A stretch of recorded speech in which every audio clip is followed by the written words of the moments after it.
Hi, this is Tim from As I Lay Dying, and you're watching Chaos TV.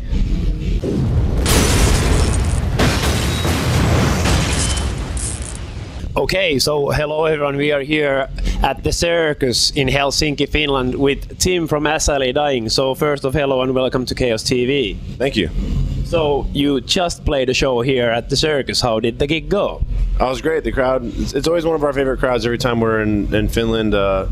We try to come once per album, and Helsinki's one of our favorite stops. Why? I think the crowd here is more energetic. You know, they usually have to yell and really like work hard to get the crowd excited. And I feel like when we play in Helsinki, the crowd already knows what to do. So you're currently on a tour with Caliban, Trivium and Upon a Burning Body. So how has the tour generally gone so far? It's been good. All the bands are getting along really well, and I think we're all similar enough that the crowd, likes all the bands. Sometimes there's like we've done a lot of tours where we've tried to be diverse, and where there's really always one band is the odd band out. And on this tour, I feel like, yeah. I mean, typically the bigger bands do a little better, but in general, I mean, the crowd likes the entire show. Yeah, and there were already like, I don't know how many, 300 people watching the first band, which usually doesn't happen in Helsinki, so... That's good. So you have a new CD out called Awakened, and it was released in September through Metal Blade Records. So now you have had the chance to play the new songs live, so what has been the fans' reactions towards the new material? Oh, it's been good. With the record this new, it's only a month old. We try to play just a couple new songs, and those two are going over very well. The longer the record stays out, the more new songs we'll play. But we try to just do a balance, still have the old songs in there, and we're playing the first two songs on the album. So for anybody who's picked up the album, they definitely have heard those two. So what kind of feedback have you received from the album generally so far? Have you been pleased with it? Yeah, I think these have been some of the best reviews we've ever had for a record, and to be this far into our career, I think a lot of bands start to lighten up, or especially in metal, they kind of change for the worse. And the reaction we've gotten from our fans is that we're still fine tuning and getting better with age, which is a good feeling. I guess you're getting a little bit heavier with each album. I hope so.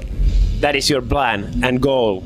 Yeah, well, our music's a combination of like the rhythmic heavy side, but then the riffs themselves, we want them to be memorable. So there's a strong sense of melody in the guitars, and it's that fine balance, between melody and aggression.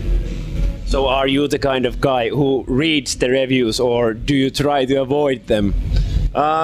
I don't read too many of them, but our manager forwards some of them to us. I'm sure he forwards us the better reviews, but so I probably hear the good ones. But in general, I have to kind of pay attention to what our fans are saying. I think that the best reviews to me are the ones from people familiar with our history and that have kind of seen the progression. I like the outside perspective of hearing those opinions.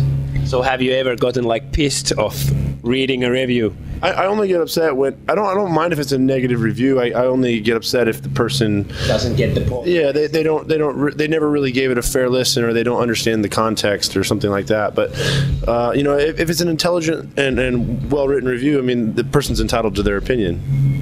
So last time when you played here at Helsinki, you played with this band, Suicide Silence and Heaven Shall Burn. So do you have any memories from the show back then?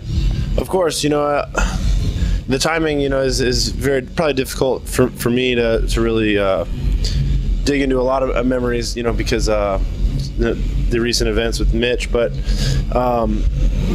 Mitch and I have a lot of similarities. We grew up in the same area. We have the same kind of dogs. He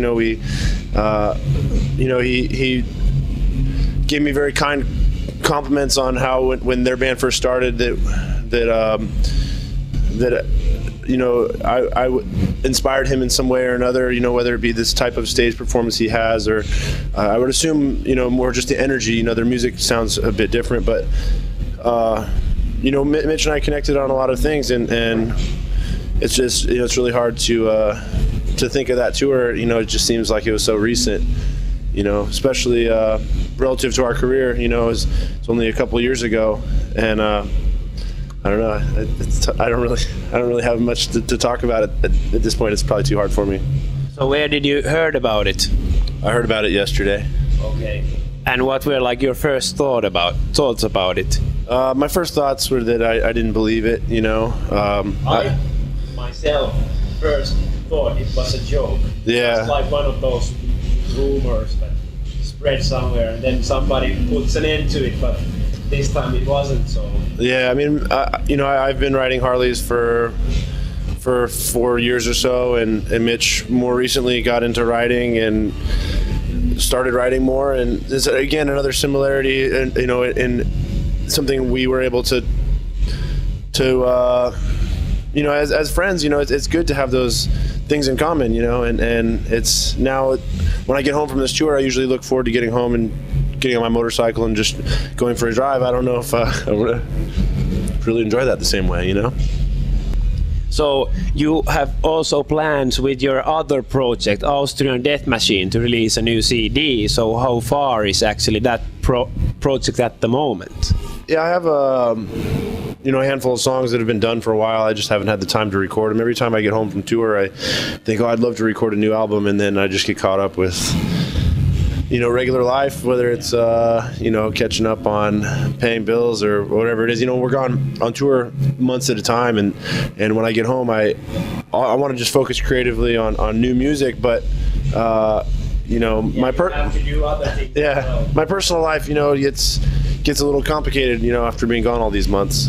So let's talk a little bit about bodybuilding. I have noticed that you have grown a lot bigger during the past couple of years, and I watched a video of you on YouTube, and you were at Muscle Farm. Mm-hmm. Was it called that? Yeah. So where did you get like the motivation to start like lifting more weights? You know, when I've only been lifting weights for a couple of years, but when I turned 30, hasn't even been 2 years yet. You know, I just decided that I wanted to be in the best shape of my life. You know, that a lot of bands when they get older, or just people in general, you know, they seem less motivated, and you know, to me, it was just a personal goal to be at my best. You know, at this stage of my life, I think it's you know, it's exciting for me to wake up every day and to have you know, goals like that. You know, otherwise it's like I've been playing music for 10 years. I've been, you know, I've always been in okay shape, you know, but I don't know. It seems like that's too simple. You know, I need new goals to pursue. So do you follow like certain program for the weightlifting?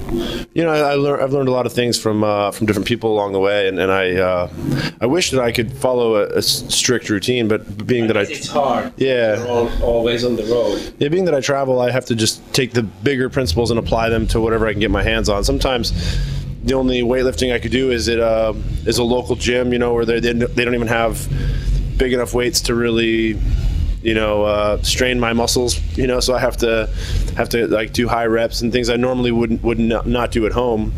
And then other times, you know, I can find a you know, professional bodybuilding type gym, and I can do the exact workout I would do at home. So I mix it up, but I think it's good to understand the principles so that you can make weight no matter what type of equipment you have. So do you get enough food to eat on the road, because it takes a lot of food to maintain the muscles? Yeah, I have to fly food with me sometimes, you know, like not very exciting, you know, but just like instant rice and, you know, like canned chicken or salmon or something like that. You know, it's like, you know, it's not very great, but it, you know, it's again, I've learned to travel and just make do. So always when speaking of weightlifting, people are curious to know about their own bench press record. So what's Tim's own bench press record?